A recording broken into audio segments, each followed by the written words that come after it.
You are listening to the Lessons from the Tank podcast. Today, I am talking with Dustin Finkel from Kapop Foods. He is an amazing entrepreneur. I had a chance to actually meet him one-on-one when I was filming for Shark Tank. He has so much wisdom to share. Everything from being a sales-oriented CEO to being able to react quickly through anything that your business throws at you. You do not want to miss this. Listen up, take notes, because this is gold.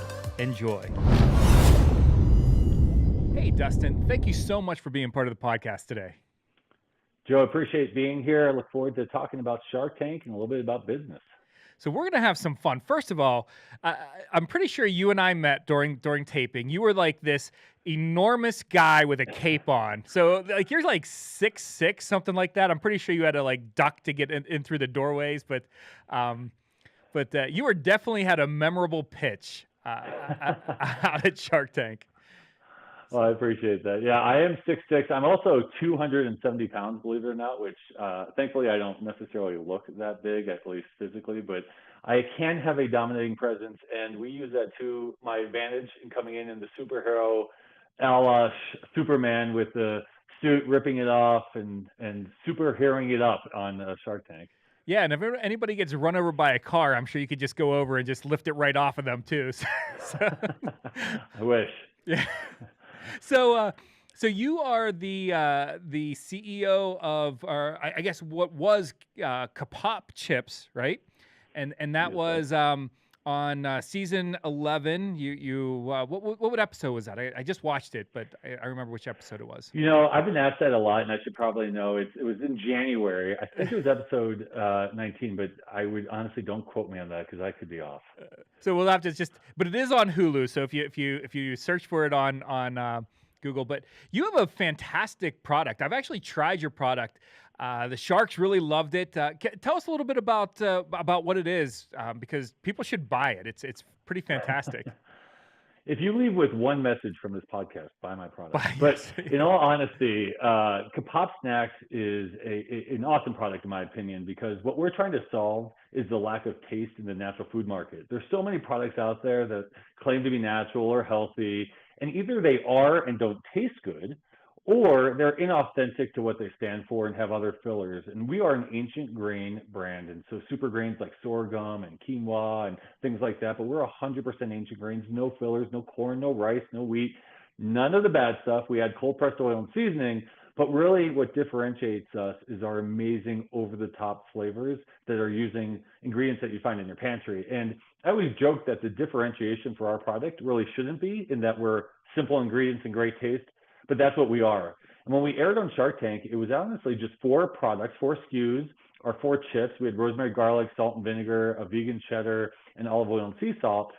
Since then, we've expanded into numerous new flavors, but more importantly, we expanded into puffs, which you can see behind me if you're watching. And the puffs have really taken over our business. It now represents about 70% of our business and are off to the races. And so now we're puffs, we're chips, and we're continuing to add flavors. We just launched our gingerbread. We had pumpkin this year, barbecue, birthday cake, churro. It's a lot of fun. So you have pumpkin spice chips. Is that what I understand? Pumpkin spice puffs. Gingerbread chips. You know, I am on the bandwagon of pumpkin, and I'm okay with being on that bandwagon. And by the way, I'm of the opinion pumpkin should be year round. But yes, we jumped on and added a pumpkin spice puff, and let me tell you, obviously I'm biased, but it is phenomenal. So we're not going to give away how to order your stuff until the end of the podcast. We're going to have to listen for the whole thing here, but you've you got on Shark Tank. Tell us a little bit about the experience. I mean, first of all, I tell people this all the time. It is a crazy scary experience. Even for big guys, it's a tough experience. I mean, have you done anything harder than that? Harder, no, but I actually, I teach a class at University of Colorado every semester, and pre-COVID, it had 150 juniors and seniors in the class. And I would do it at night from 6 to 9. And if I can keep 150 students engaged for a couple hours at night, that was a good prep for it and really did help my public speaking. But that being said, the nerves for that. But I want to step back, if I may, and talk a little bit about how we got on, because I think there's a lesson in that as well, in that I have learned this idea that you should always be selling your product, like I've already been doing. Always, always be selling. And in fact, I was on an airplane once sitting next to the guy, and I'm always going to start talking to the person sitting next to me to see if there's any valuable relationship that can be created. My first investor ever was a guy sitting next to me on the plane. By the end of the plane ride, he wrote me my first check for Kapop Snacks before I even launched. And with Shark Tank, I was at a expo, a natural foods expo in Anaheim, and I saw these two women walking by, and I saw a little bit of TV network, branding on their shirt. And I beelined it over to them, and I was like, "Hey, my name's Dustin Finkel. I'm from Kapop Snacks, blah, blah, blah, blah, blah." And they came and said, "Barbara's going to love you. We're from Shark Tank. You got to be on." You never know that opportunity and where it's going to lead. So I'm always, always, always trying to build the brand and build positivity around what we offer. And so it led to Shark Tank. It led to my investments, and it still leads to a lot of our sales today. But yeah, getting ready for a Shark Tank, the other thing that we do incredibly well and different is preparation. I am super anal about preparation. So we got a lot of credit, or I got a lot of credit, I guess, for how I handled the sharks. Here's the secret. We watched every single show over the past 3 years, wrote down every single question asked, and I practiced every single question over and over again. After I had those down, I had my other investors and mentors just rip me apart on phone calls, preparing me for anything and everything that could possibly happen. So I was prepared from that standpoint. We'll talk a little bit more about the business preparation, but I will say it's funny, as you know, right before you walk down the hallway, there's a countdown. Well, the woman who went before me kind of bombed. She was only out there for like 10 minutes, and so they're scrambling to get me ready, and there's a lot of anxiety being created. So I said, "Hey, can I go to the bathroom real quick?" And they're like, "We don't have time." I'm like, "Just give me 1 second."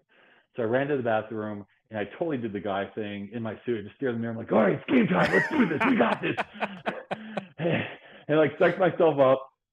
And you stand in front of the door, and there's a countdown. It's like 10, 9, 8. And from that period until after my prepared skit or whatever you want to call it, I think I blacked out. But other than that, it was a lot of preparation. And even the week we were out preparing for Shark Tank in LA, I must have gone over my pitch 1,000 times. So preparation is key to helping reduce the nerves, certainly not eliminate them.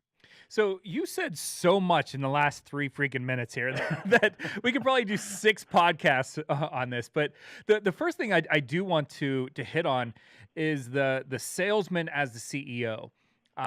I think that is one of the traits that is lost with a lot of new entrepreneurs and a new, people that want to create a business. I think you have to understand that you have to be able to sell. Like if you don't have it in you to sell your goods, your service, your company, you're gonna have a hard time as a founder, as a CEO, as a leader of that organization. It's very rare, at least in my opinion, to have a successful company started by someone that isn't a good salesman. I mean, or at least an adequate salesman? I would tend to agree. With the caveat, I guess, is if you're really lacking in that, you need to surround yourself with the people that can do that. But I would generally agree that if, as the founder of your company, you're not the most passionate, outspoken, in front of consumers, whoever that consumer may be, even if it's an investor, still a consumer, yeah, you're going to struggle in driving that engagement with your brand. And I think we kind of are over the top. If you watch my Shark Tank episode, one of the things I got criticized on was I was too much of a salesman, which we can come back to and how the producers prepare you for it. And but then I had 2 or 3 other sharks go to bat and say, "No, he's the greatest salesperson we ever had on the show." And so what I constantly am selling is my passion. You will never hear from me and wonder if I'm passionate about my products and my brand. And if you're not, who else can be? And that creates that type of camaraderie. It creates that passion. It creates that loyalty to your company. But I agree. I mean, I think if you can't sell, you still need to have the passion. Selling's a little bit of an art and science, and there's things, and there's books and trainings and fine. But if you don't have that passion, you're going to be knocked down. And one of the things I've determined and discovered in running my own company is it's not how good your product is, it's not how smart you are, it's how many times you're willing to get punched in the face and get back up. We call it the daily 2x4 to the face. And the amount of times I've been knocked to my knees, quite literally, and had to pick myself up. If I wasn't passionate about what we were doing, I would have given up a long time ago.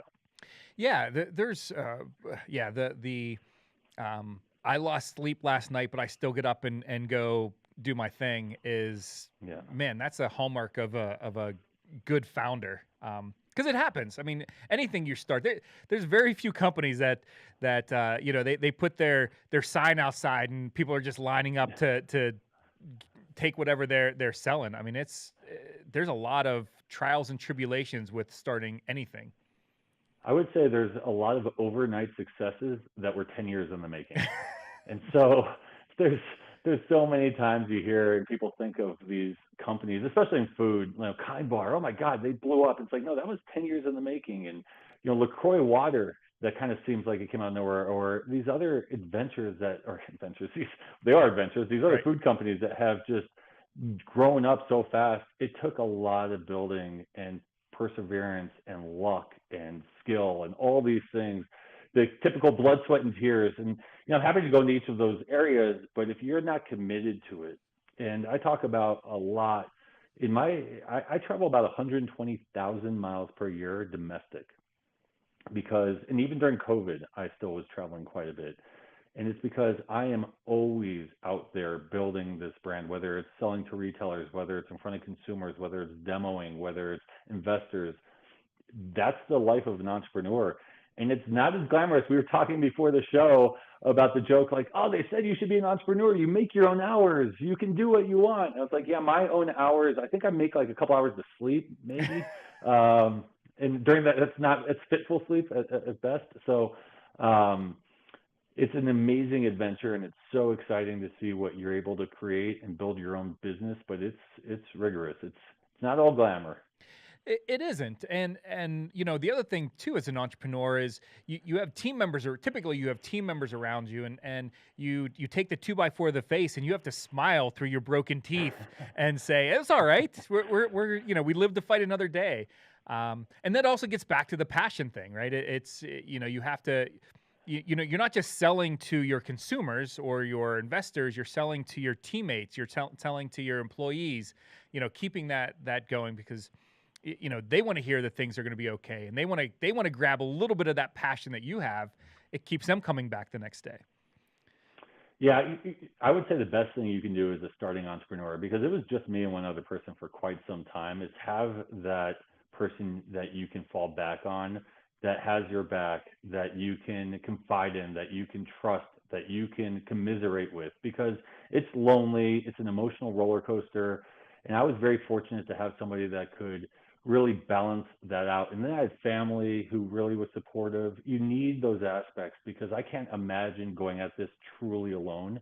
It would be soul crushing. And that's with everything going great. I mean, we've had a remarkable success story, but it's very challenging. And I'm an emotional leader. I'm an emotive guy. You're going to know when we won, and you're going to know when we lost. And I am not the complete consistency, like, oh, we scored a touchdown. I had no idea. I'm not that type of coach. So, I need those people around me that can balance that can help me see through the tough times, that can help rebalance the organization when it's needed. And I've gone from 2 people to now 50 something people with my company, because now we do manufacturing. And it is very important to continue to drive that camaraderie, to continue driving that passion throughout the organization, because at every level, especially manufacturing, when they're the ones making your product, you want them to feel a part of the business. Do you find, because we've gone through a pretty massive expansion too. We have close to 150 employees now. Wow. Do you find that getting your passion through your troops is becoming more difficult as your company grows? It's absolutely a challenge. The CEO world changes dramatically as you grow. I've gone from knowing every aspect of my business, every single thing that's happening at every single moment, to being a little bit more siloed. And that's the same with other parts of our organization where, marketing is now not doing 17 other roles. They're doing marketing and finance and so on and so forth. And so it becomes more challenging to continue engaging at a level where I used to be able to, in that I knew exactly what they were working on. I knew exactly where their struggles were. I knew how to pick them up. Now I got to coach. I have to lead. I have to try and drive the troops effectively. And it does become more difficult. That being said, there's other ways to do it. And so, for instance, cheesy things that I thought were going to be cheesy, but turned out to be really fun. We do core value awards every week. We make it a big thing. The whole company comes together. We read the nominations. They're really kooky and embarrassing and fun. And then we do a trophy where people add on to it with gift cards. There's those cheesy type of things. But I'm constantly trying to recognize people's efforts, whether it's through emails. I try and jump on the line when I can. I try and really understand people's personal lives. But the reality is, yes, it gets harder to do that. And so really sitting down and trying to understand what your culture is, what you want it to be, is a challenge. The other part I will add, and I don't know if you've gone through this, as your company gets bigger, the people who kind of got you from here to there are not necessarily the same people who get you from this next step to the next step. And so understanding what kind of rejiggering of the organization you need to do, you start bringing in people with more talent, more experience. They come with their own preconceived notions. And so it does become a challenge, and certainly one that I am absolutely working through as we speak. It's really interesting you say that because we're going through a transition. One of our manufacturing plant managers was actually with me when we made the first production prototypes. I mean, he has been with me for really since the beginning, and he got another opportunity, and we celebrate with him like, hey, that's fantastic. It's great. I'm so glad that you're moving on to that next phase for him. But it's a little bittersweet, like, because I think he's a fantastic guy, but I think he recognized that he's not the guy to get us to that next point, and so as he recognized that, he kind of is moving into a role in another company that's more geared towards his skills, and we can't definitely can't fault him for that. But then now it gives us an opportunity to have somebody that is more than tribal knowledge. The gentleman who's leaving knows absolutely everything about everything that we do, right? He knows where, there's this one bolt that came out of this one piece that is extra, and he knows which drawer it's in the back of the maintenance, but we needed some expertise that he didn't necessarily have. And that's tough through that growth. To your point, that's recognizing it and then actually taking those steps is it's a little painful to go through that. It's really painful and sad, and change is hard regardless of who you are. Change is a part of being an entrepreneur and building a company, but there are multiple stages of that. And this is why one of the other aspects that's really important is to have other entrepreneurs as friends, as peers, as mentors, because knowing that you're not alone in this journey, or that these things are normal, are very, very good to hear. When we were going through it a few different times, it was great to hear from other people that have been through that journey to say, this is a normal growing process. And so that's really, really important. Celebrating those people, rewarding those people, I think is critical, because I wouldn't be here without those people. But at the same time, the company ultimately needs to go there. There might be a point where it's outgrown me as a CEO, and that's okay too. It will be obviously incredibly devastating, but that probably will happen at some point, hopefully. And so that's just that growing process of building companies. I will say the one thing I've done wrong, well, I've done many things wrong, but the one thing I absolutely did wrong is, prior to starting this company, I was a CEO or C-level exec for hire. So private equities would bring me in to founders, and I would run their companies. And I saw a lot of waste in terms of hiring people, too many people, companies that were too small, cash burn too high. And so all of those things that I saw, I kind of swung the pendulum too far in the other direction. So we were too lean and too inexperienced for too long. And so now I'm at a company where I have people who are stretched to the gills in terms of work responsibilities, and I am now desperately trying to hire multiple people in a environment, as we all know, that is incredibly difficult to hire people. And so that's one area where I wish I'd swung that pendulum, but I also think it's very challenging to know when to hire the next person, what that role should be. And it's trial and error, because most people I know, and I'm assuming you might be the same, You hire someone, and through that hire, you may realize exactly what you do need or what you need to hire for the next person. But it's a challenging thing to know when to hire. It's a question I get constantly. When should I hire somebody? Who should that hire be? There's no science to it, but I certainly think I probably swung the pendulum too far in waiting to hire those experienced and additional resources. Yeah, early on, we certainly had a lot of jack of all trades type of hires. Hmm. Somebody that could wear a lot of hats and was comfortable doing that too.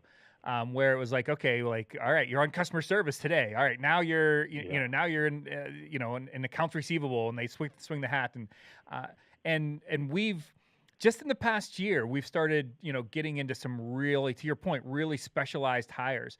And so it might be something as a young company where you do need some jack of all trades. Maybe they're not a CPA, but they can put some stuff into QuickBooks. But eventually, again, to your point, you probably should start making some notes of how does that person get replaced with some of their job duties. With a more Right. specialized person, somebody that can actually take that position to the next level instead of simply sustaining.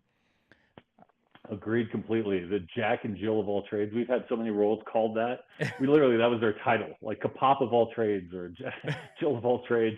The thing that I would also say that kind of in contradiction to what we're talking about though is we've found almost scientifically that every 3 months we undergo a pivot of some sort. So, I joke January 2020, we air on Shark Tank. This is going to be amazing.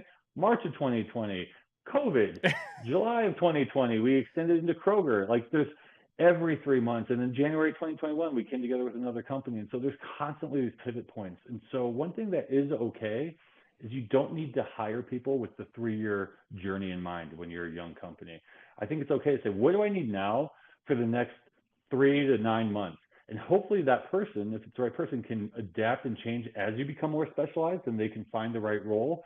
But don't get too hung up worrying about this person is the perfect person for the next 3 years. Honestly, I get this question constantly from investors, like, where do you see the company in 3 years? I'm like, I don't know what's gonna happen next week. So, you gotta really think through that right balance of strategic hires as well as what do I need now to just get product out the door to my consumers. So let's talk about your second suggestion or second thing that you had talked about, preparation. Again, Yeah. it's really easy for us to point to Shark Tank and go, well, you're going to be on national TV. You should be prepared, right? Yeah. And I went through a very similar journey as you. For 2 weeks leading up to Shark Tank, my partners, who are outside of my business, they're just financial partners, but their task for that 2 weeks was to spend 2 or 3 hours a day each with me to make sure I was prepared. Hmm. So, ask crazy questions, see how I react and those types of things. But there's certainly a lesson there for us as business leaders as well to be prepared as much as you can. Now, again, we're in stupid, insane times right now, between, global pandemic, can't find people, economy through, it's nuts. You can't prepare for that, but we could do the best that we could with the information we had at the time. That's right. Yeah, preparation is key. However, as an entrepreneur, we're constantly in this urgent mode. Everything is urgent. It's either urgent, not that high priority, or urgent and high priority. And while you're dealing with all that, oh, by the way, here's the 5 other fire drills that are happening that you were not expecting that day. So I wake up every day, even to this point, with absolutely no idea what's going to happen that day or what range of emotions I'm going to feel by the end of the day. I'm part of the CEO group, and we meet every Monday, and we start with what's your word? Like, how are you feeling? And I wish I had tracked this week to week for everybody, but I always joke that if you ask me that word an hour later, an hour before, it could be completely different. If you ask me on a Thursday versus a Monday, completely different. And so that's the world we live in. But preparation is key. And but I would argue as much as preparation is key, reaction is even more important in our world because there is only so much we can prepare for. We don't have the luxury, or at least I don't, of contingency planning as much as I used to. When I was running big companies and big CPG, I would always preach contingency, contingency. We need to have contingency plans. And I had the resources, both people and financially, to have contingency plans. Right. Now I know what they should be, but I just hope I don't need them. and and you just cross your fingers and hope that something bad doesn't happen, because you don't have the resources or the people to necessarily have contingency plans. But you try and do your best. But what I would say is that being able to be reactionary and mobile and quick thinking is key. Whether it's something small, a great example is I was part of the Kraft Heinz incubator program, which is 16 weeks in Chicago with Kraft Heinz. And they're kind of learning about us, the small companies, and how to react on a small company basis, and we're leveraging the tools that they offer. And while we were there, we discovered that 12 pallets of our product that needed to be shipped out on a Monday, and this was on a Wednesday or Thursday, had no UPCs, which is problematic, as we all know. And so Kraft was like, oh, you're screwed. We got TaskRabbits. I went to a sticker company. I got whatever 12 pallets worth of stickers printed to UPCs. We got in the warehouse, and 6 of us, including Kraft Heinz employees, God bless you guys, just start stickering things and just start stickering bags, and we got it done. And they're like, there's no way we would have ever gotten that done at Kraft, because you would have had to go through your 50 processes and QA and this and that. And so reactionary, because when that first happened, we first heard it, I got knocked to my knees. I was like, oh my God, I cannot believe this. And then you get up, you figure it out. So being able to be resourceful, reactive, in my opinion, as a small company, is probably as critical to being prepared. Now, where you can be prepared to be reactionary, if that makes any sense, is by building your network. One of the best things that ever happened to me, coincidentally, was I was let go from a company back in 2014 or something, and I had the summer off, and I made it my job to network, and I would literally meet with 5 people per day. And the only question I would ask them is, can you introduce me to somebody I don't know? And I wasn't going looking for a job. I wasn't going trying to do this. I had the luxury of time. And I built up this incredible network. And it didn't actually pay off into getting me the job. Ultimately, I ended up taking another job that came through a recruiter. But when I started Kapop and I built that network has been invaluable in helping me build this business, whether it's through traumatic issues like that, raising money, getting doors opened at retailers.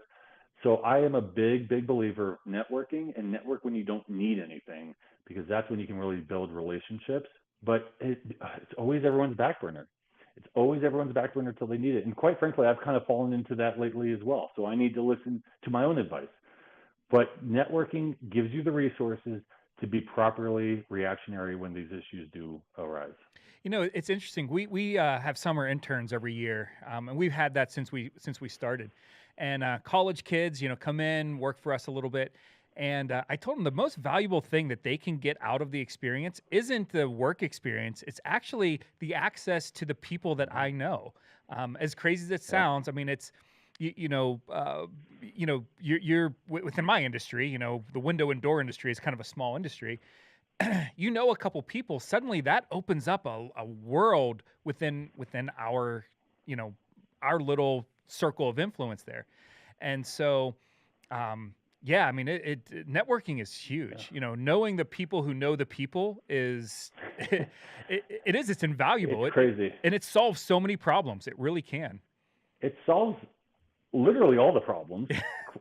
I mean, it does. I mean, every success that I've had at this company, I would love to pat myself on the back, and I certainly will give myself credit in the amount of work I put in, my team puts in, but it's been because we know people, we've had access to people, we've built those relationships with people, and that doesn't come just out of luck. It comes with those little things of talking to the people on the airplane next to you. It comes from always being open. We get in this world where we're so myopic in our thinking and how we execute. I definitely live by the philosophy, even if I disagree with somebody, they have something to offer me. And that might sound incredibly selfish. Maybe it is, but I don't look at it from a selfish perspective. I'm like, what can I learn from this person? What kind of relationship can I build from this person? And, what can I give them in return? What can I offer them in return? When I'm at sales meetings, it's not just like, here's Kapop, take Kapop, take Kapop. It's like, what are you looking for? With my network, is there anything I can do for you? Is there anyone I can introduce you to, even if it's a competitor? Building those relationships, the key is a two-way street. And the lessons learned from those relationships are so powerful and so beneficial. It is, and truthfully, that's one of the reasons I love doing this this podcast. Sure.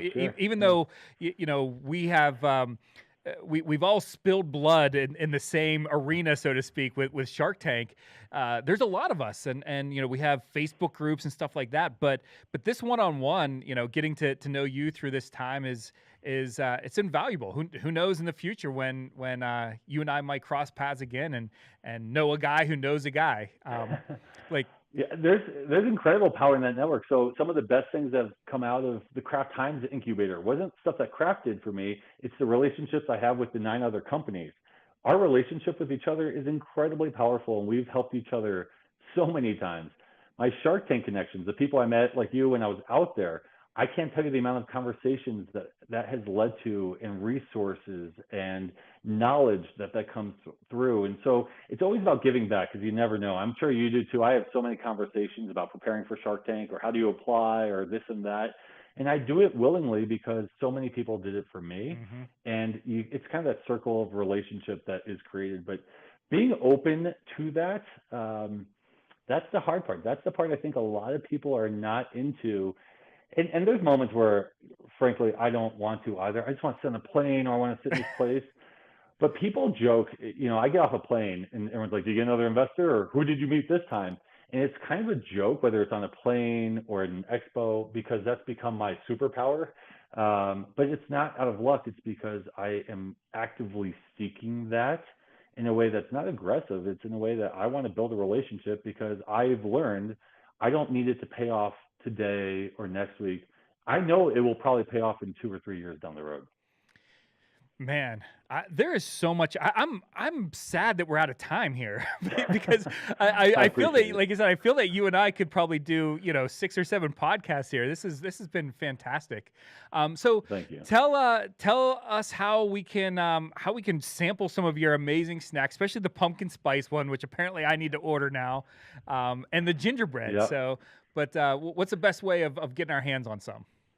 So we're constantly doing seasonal. So if we're out of those, we'll have another one. But www.kapopsnacks.com. We also, I mentioned briefly, we took over another company called Bubba's Fine Foods, which is a paleo, keto, grain-free granola company. That's bubbasfoods.com. Soon to go through a rebranding, so stay tuned. And then we do have a co-manufacturing, because I'm not busy enough, called Awaken Food Crafters. That's at awakenfoodcrafters.com. So if you need co-man, we're here for you. Whatever you need. And if you ever just need advice or want to chat or commiserate, I'm here as well. So I really appreciate the opportunity. Thanks for having me. Yeah, this has been a blast. Thanks for being on. And like I said, I'm sure that we will cross paths again, maybe even on this podcast, because you're a wealth of knowledge. So thank you so much for your time. And I hope everybody got something great out of this. Thank you so much. Thanks. Thank you so much for tuning in to another episode of Lessons from the Tank. If you got value from today's podcast, we encourage you to subscribe to the podcast so you're notified when a new episode is posted. If you'd like to support our podcast, we encourage you to review it and share it with a friend. Thank you, and we'll see you on the next episode.